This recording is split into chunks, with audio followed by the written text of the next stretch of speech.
Hello viewers, welcome to our this week's edition of your popular program, Broad View, reaching you live from Heritage Television here in London. My guest today is, from my far left, is Honorable Hon Obanleowo, is the media director of the People Democratic Party and also the coordinator of the Presidential Campaign Committee of PDP here in UK. My immediate left is Dr. Babatunde, is a political analyst. And I'm having Mr. Femi Oke, DG, the Nigerian Institute.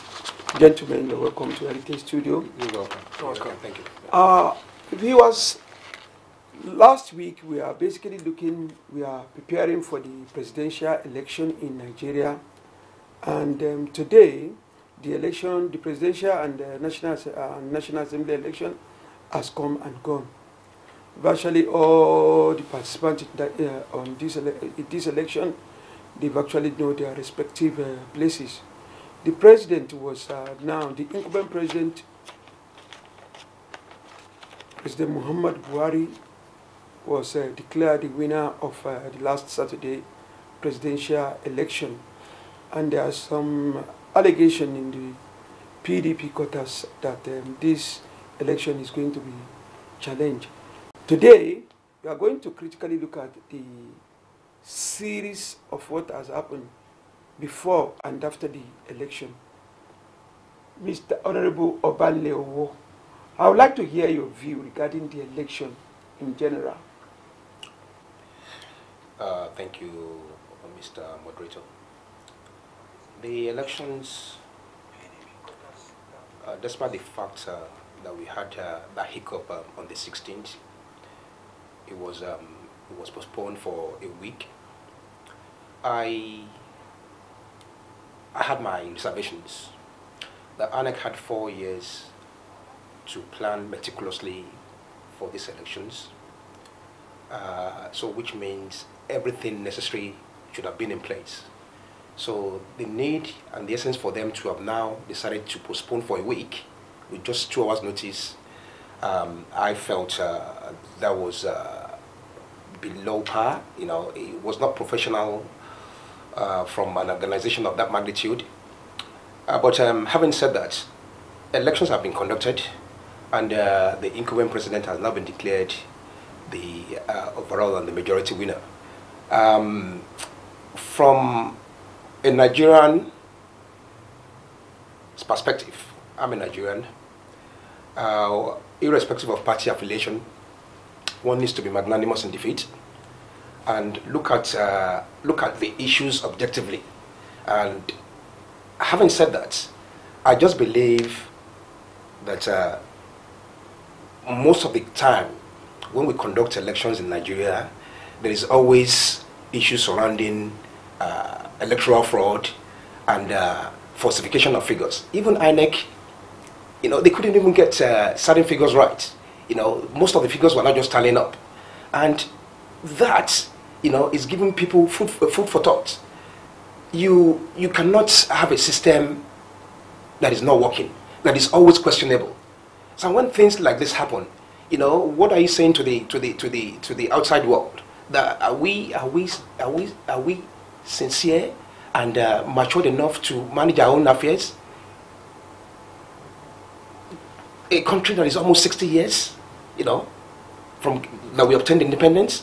So all these kind of things, and the mannerism in which we approach things, you know, it's there is so much indiscipline that we begin to imagine when we're ever going to get things right, irrespective of who was announced the winner. I think INEC could have managed and handled the situation much better than they did. Thank you very much indeed. Yep. Dr. Babatunde, I want you to look at the election, the activities surrounding what led to the unexpected postponement of the election. So, rating INEC, perhaps look at the whole conduct generally. What's your view on it? Thank you very much, Mr. Moderator. I think in my own view, the election, just like my brother has just said, is come and gone. This is about the post-mortem of the election. I think the postponement of the election,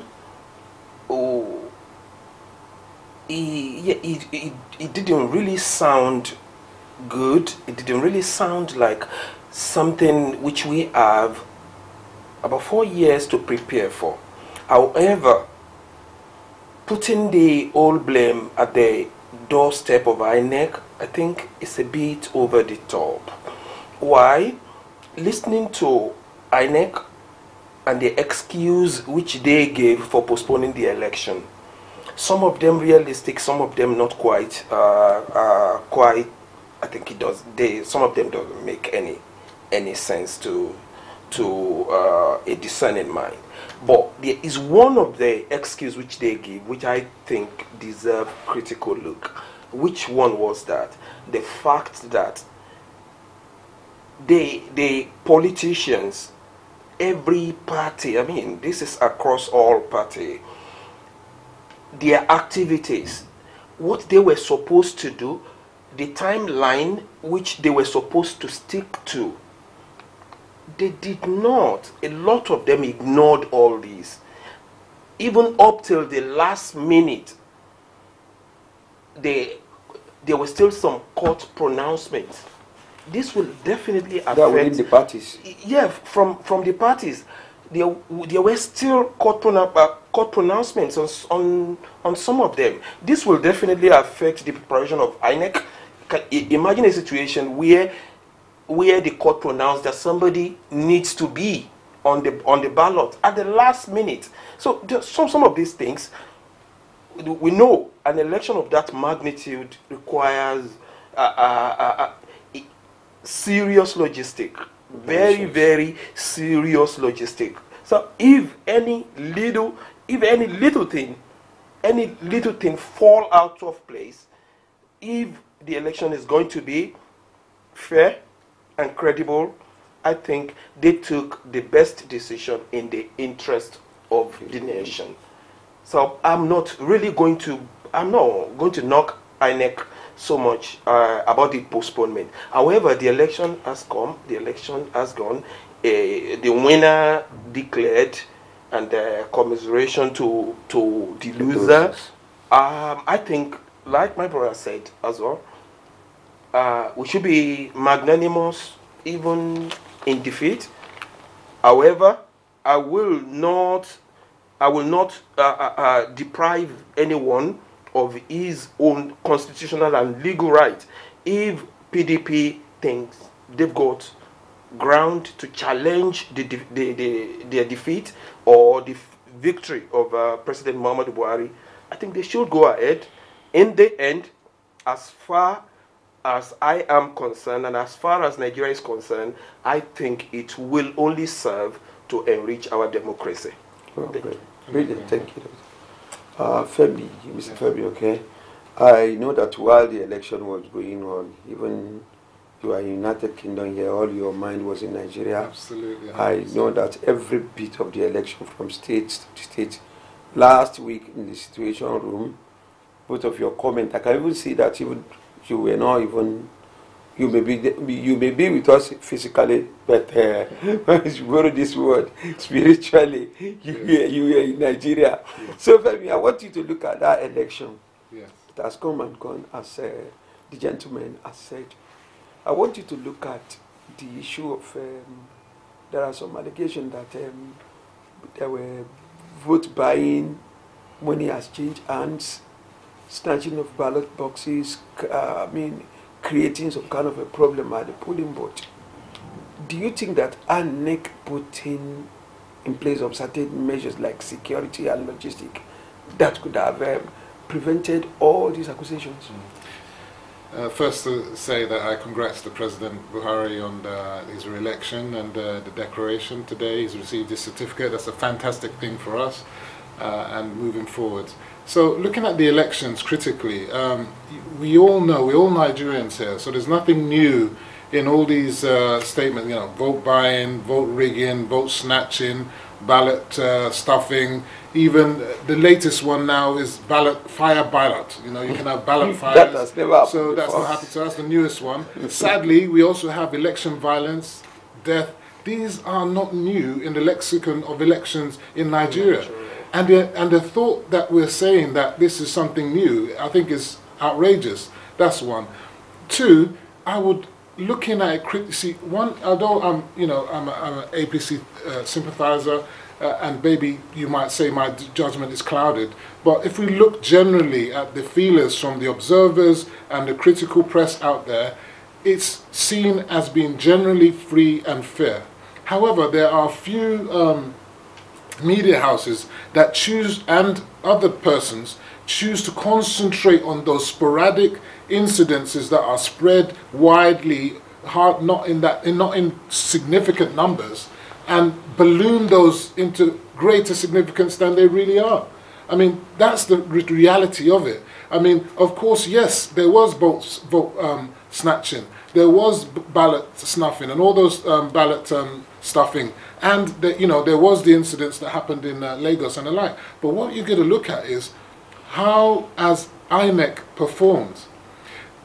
What is so great is that they've changed. INEC has been given constitutionally the right to change guidelines to improve the efficiency and the workings of our democracy. Now, they changed these guidelines. Some of the parties were not happy with those changes, but those changes are for the benefit of our democracy. And what are those changes? If you engage in stealing ballots, then you know what? All the votes in that neighborhood will be cancelled. You know, those are the sort of things that are happening. So it doesn't benefit you to steal ballots. If you now stuff the ballots with excess ballots, that is more than the accredited ballots, all the votes in that place are eliminated. So that's why you see the PDP representatives crying foul to say, you know what, these all areas here where all our votes here were cancelled. And what I found really astounding about him, he kept on referring to the registered voters, when we know fully well that the registered voters is 84 million. But actually, the number of people that can actually vote is 72 million. And then let's cut it down even further. Of that 72 million, it's only those that go to the ballot and are accredited that can vote. And what was that number? 28 million. So reference to all these people that were disenfranchised, who never got accredited, is a complete misnomer. And that's a fact that they're going to find when they go to court, and their case is going to be thrown out. Even having said that, the numbers of people that could have voted but didn't vote is still way below the margin of victory between APC and PDP. So even if we were to give those things all to PDP, they will still not win the election. So to me, I would have expected PDP to have analysed all that and realised that, you know what, we did fantastically well in the spread of our votes. Let's dust off our coats. Let's now prepare for the governorship elections and give APC a bloody nose, because we can see that our votes are spread all over the place and we should concentrate on that. But instead of concentrating on that, they're still concentrating on the election that's gone. So in effect, they could be caught with their pants down if they're not careful, because APC is regrouping and we need to carry on with the elections. The election's going to be in 2 weeks' time. Focus on what's ahead of us. What's gone behind, I think they should leave that to another day. Thank you very much, Mr. Oke. Honorable Obanleowo, I want you to look at how the election went. For instance, like when the results were turning out. One look at state like Kano. Yeah. Judging by the rallies, look at both the rallies. You can see the mammoth crowd. And anybody who follow political situation in Nigeria, especially the voting pattern. Yes. Both President Muhammad Buhari and Alhaji Atiku Abubakar, both of them are from North. And one was expecting that there will be some kind of a vote splitting, that whereby the most popular one will be able to have his way. And it's not even common that to see that, okay, most of the incumbents, there have always been some kind of allegation, or perhaps one allegation or the other for an incumbent sitting president. But when you look at how this vote, the way it went, it is surprising. Do you think there's anything magic? You see, What happened? I think that's a very, very good question. From what I understand, and to a certain extent, I think I agree with what my brother Femi just said earlier on. But what gave me great concern is the number of votes that our candidate had in the North. It was a cause for concern. Having said that, having spoken to few of my colleagues and people that are well inclined when it comes to political assessment, they and we came to a logical conclusion that the reason probably why our candidate fell so short in the North is because maybe he wasn't popular enough, or maybe they didn't actually buy into his ideologies, or they didn't actually feel he was a better candidate, or perhaps even though we in the South we experience a lot of discrimination as well, because somebody from Abeokuta would say is more better or well educated than somebody who is from maybe the Yewa or whatever. We always come up with all these silly permutations and all that.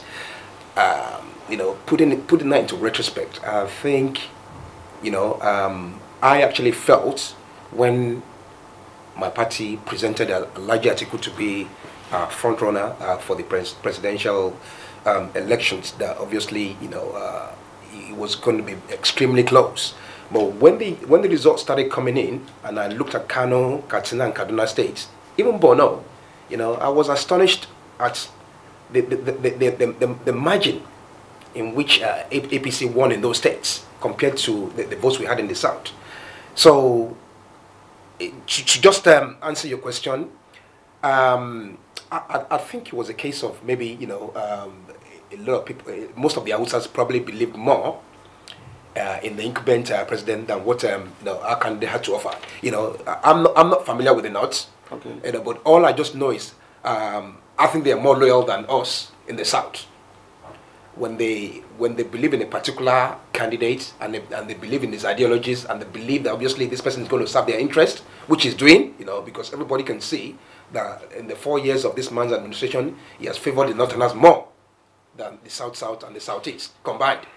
That's, I know Femi is not in his head there, but no. Listen, I mean, that is my, I think I'm entitled to, have my views. Yes, This is not, yeah. So, but that is for somebody else to disagree. This is a live program, and I believe that with the indication and the way the results have come in the last few days, there is no doubt that obviously they believe more in this man than our own candidates. Because taking a general overview of the whole results, I think we did more in the southeast and the southwest. And if we have accumulated about 11 million votes, because a lot of people had the view that obviously it was going to be a straight victory, it wasn't going to be even nearer. But from all the results collated, APC had 15 million, we had 11 million. But we lost and we lost woefully in the North. You strongly believe that? Yeah, I strongly believe we lost woefully in the North, because the Hausas and those who came out en masse to vote in the North, i.e. in Kano State, Katsina and Kaduna, Borno State, and one other state which I can't remember, they were crucial and they were key to this election victory. Thank you very much, Honorable Obanleowo. Dr. Babatunde, I'm going to ask you what I want you to look into. It's going to be two aspects. And the aspect of it, these two typical issues is going to be centralizing in the North and North Central, which I believe you followed the election keenly then. Number one, North as a whole, looking at Kano. Now, when you look at the rally of both the leading political parties, that is the APC and the PDP. In fact, when I was looking at both the rallies, with my view, I always have some kind of opinion that you cannot judge election voting system with rally. And maybe we used to, believe that maybe the number of turning, the large turnout of people to a particular candidate could influence or perhaps could be reflected on election. But it's like this election, this 2019 presidential election, actually prove many commentators prove them wrong. Now, Kano, there is this followers. I don't want to use the word like maybe strong followers of Kokonsia movement by Rabiu Kokonso, the Red Caps. Many people believe that with him not being a member of APC, it will be very difficult for President Muhammadu Buhari to win election in Kano, because Kokonso, with this very strong intimidation background, he was a Kano state governor. He was also being Minister of Defense, if I'm right. So now, with all this background, I want you to look at what is the magic. Then the allegation levied against the present governor, Gwandike. So look at that aspect. Then we now come to Kwara, because I'm giving you everyone. Kwara State, North Central. All the statistics indicated, even those who predicted, they predicted Kwara and Kogi in the North Central, and also from part of Benue, that Atiku Abubakar is going to win that area. No doubt about it. I want you to look at, is it the Senate president that people believe could be able to deliver those areas? Then what caused the landslide, when it goes to say landslide for APC in Kwara? The Otoge, does it play any significant role? Thank you very much, Mr. Moderator. Say, in my opinion, I think PDP and most analysts, I think they got their calculations wrong. Yeah. I've listened to many analysts and strategists as well. Find out somebody who is very experienced in terms of Nigerian politics actually analyzed that if PDP was going to win that election, what they will focus on, and what he was privy to that they were planning, is reduce President Muhammadu Buhari's vote in the north, concentrate on the north central. The southwest is going to be divided. Between the worst it was going to be, and I think that actually worked out. Yeah. The worst it was going to be was 55-45. I think on average it worked out. And they were going to have massive turnout, or the large portion of the vote in the southeast. That was and the south. That was the calculation.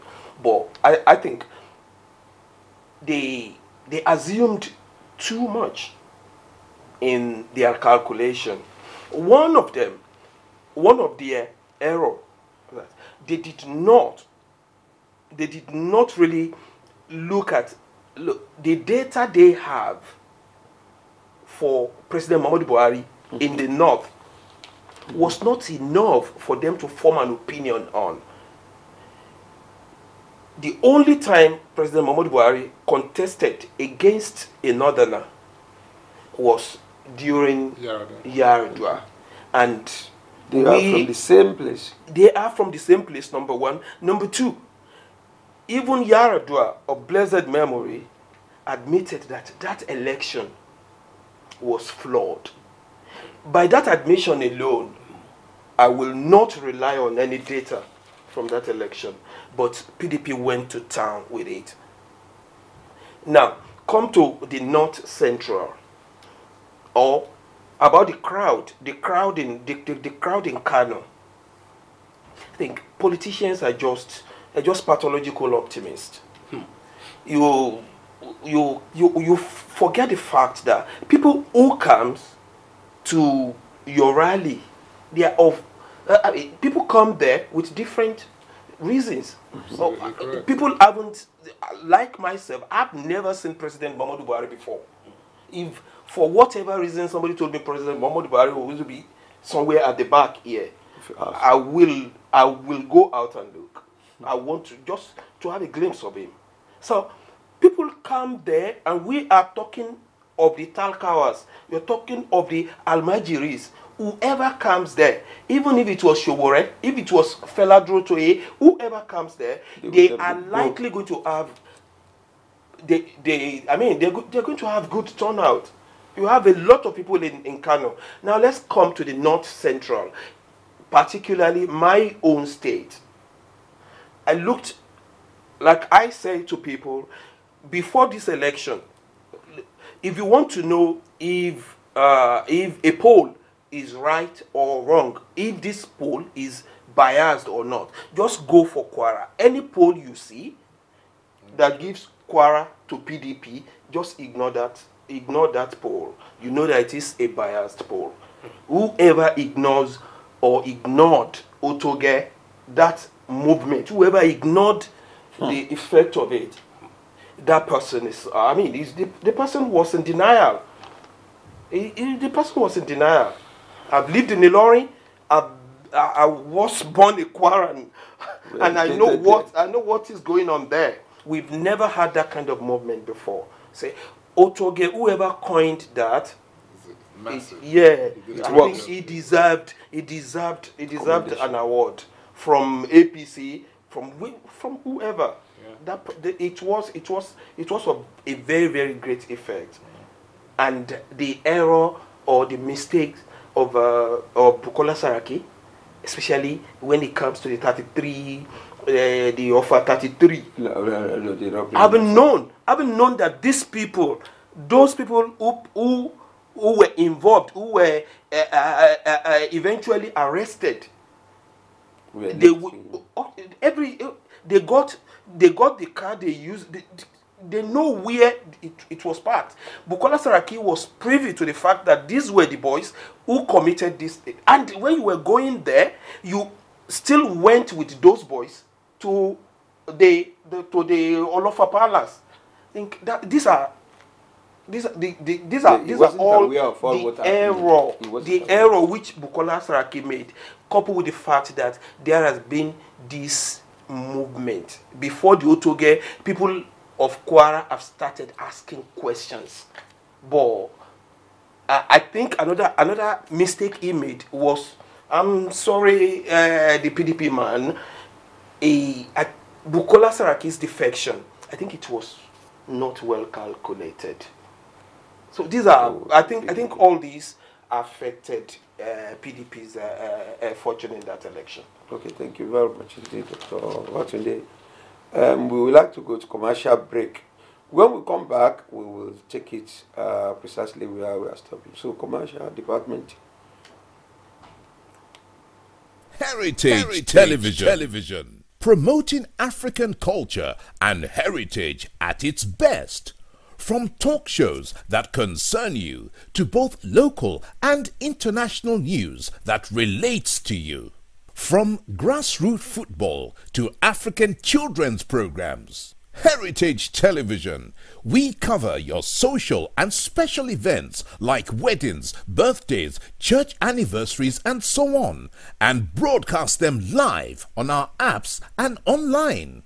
Heritage Television, broadcasting everything about culture and heritage. Heritage Television. We've got it covered. Do download our apps on both Android, iOS, and Windows mobile platform. Heritage Television, your very own TV station. My daughter-in-law. So how are you planning for my son's birthday? I have to cook for her. Do you people have ogirisi there? No. It's okay. Okay, let me call you back. Mama Chijioke. Hi, so wait a market. Please pack some ogirisi. I am going to visit my son. My daughter-in-law, it's arranged, but you must use original red oil to prepare the soup. What? I'll call you back. Mama Chijo, please include Isio Morocco. My daughter-in-law, everything is now set. But don't forget that gold wristwatch I saw the last time I visited. Now you can talk until you tire for just 11 kobo per second. Call all networks in Nigeria and 30 international destinations, including US, UK, China, Canada, and India for just 11 kobo per second. Dial *211# to activate. That's Silk Boo-Boo. The largest data network, Glow, grandmasters of data.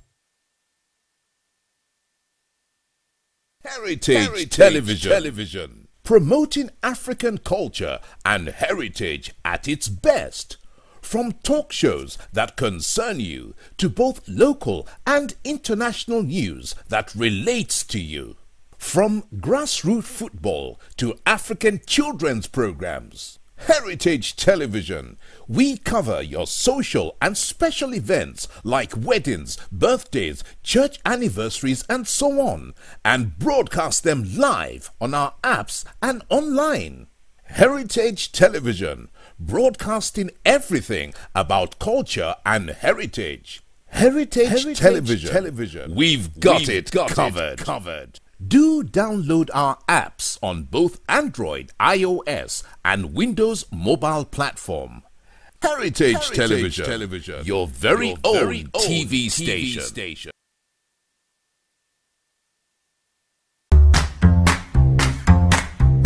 Tolu A. Akinyemi, a renowned poet, author, and performer, brings to us Dead Cats Don't Meow, a metrical masterpiece which invokes love and respect for life. Dead Cats Don't Meow is his fourth published work and third collection in his poetry.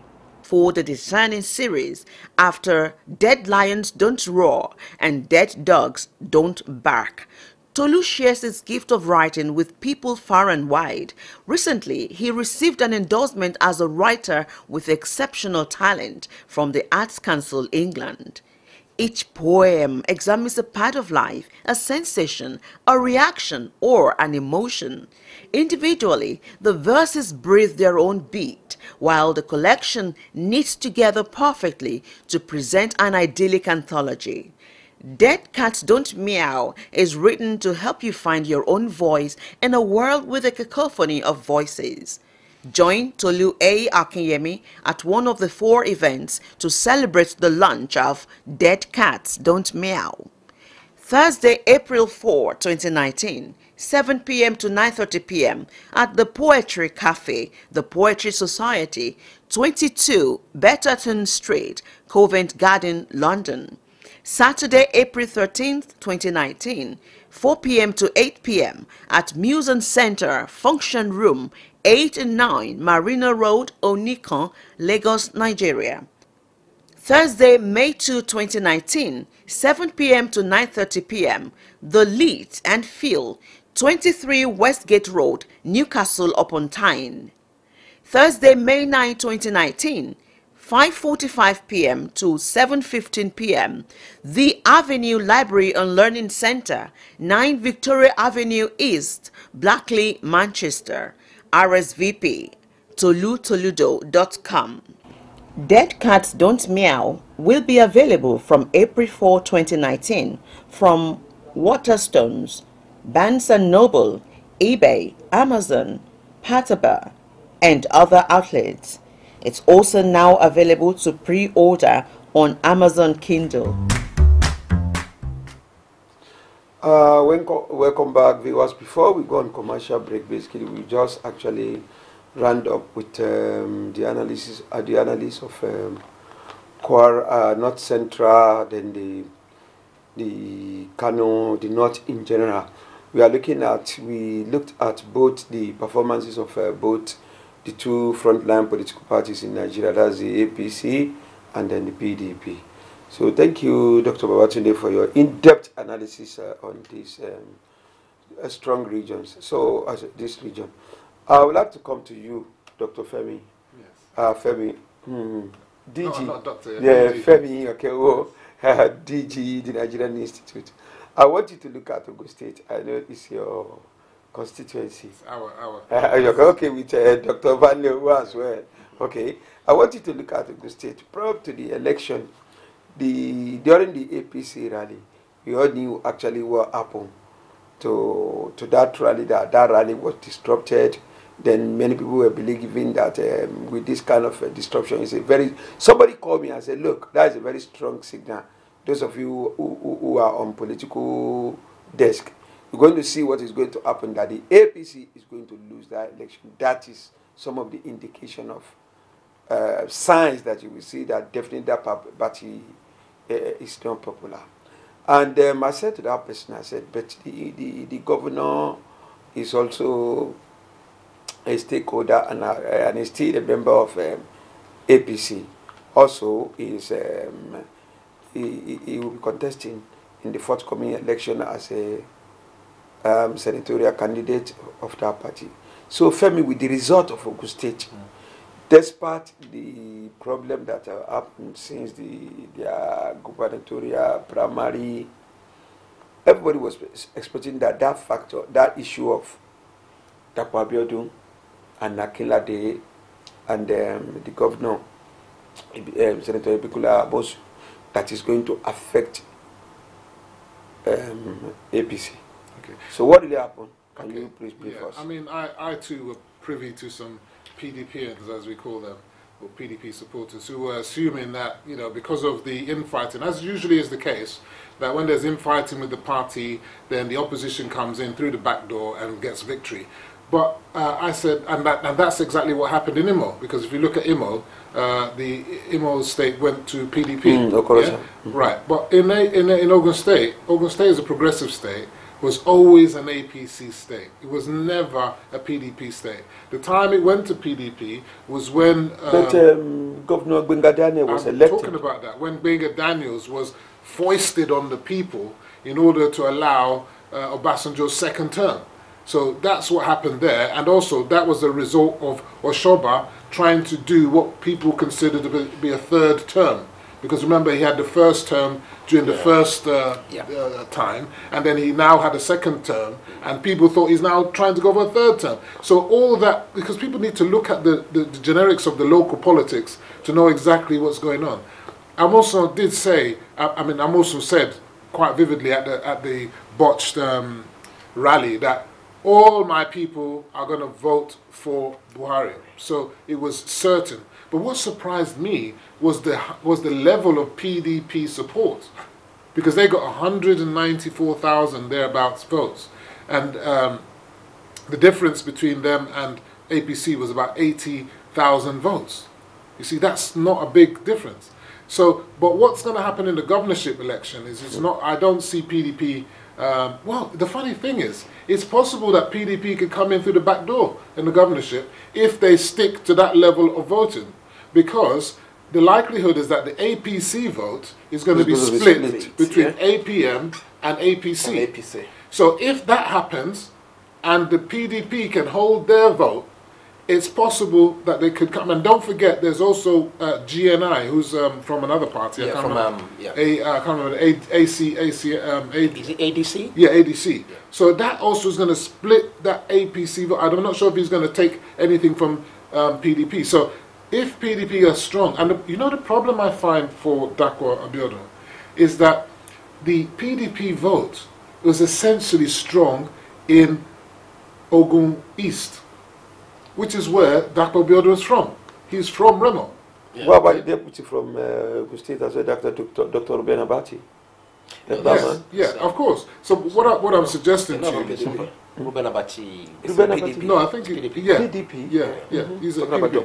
Okay. Yeah. So what I'm suggesting to you is that because Kashamu is from that area, and Dapo Abiodun is from that area, it's going to be very dicey as to what's going to happen. So if Dapo Abiodun's support is split in this Ogun East, and he's not able to get traction in Ogun Central, because that's basically Amosun's area, and then he can't get anything in Ogun West because that's GNI's area,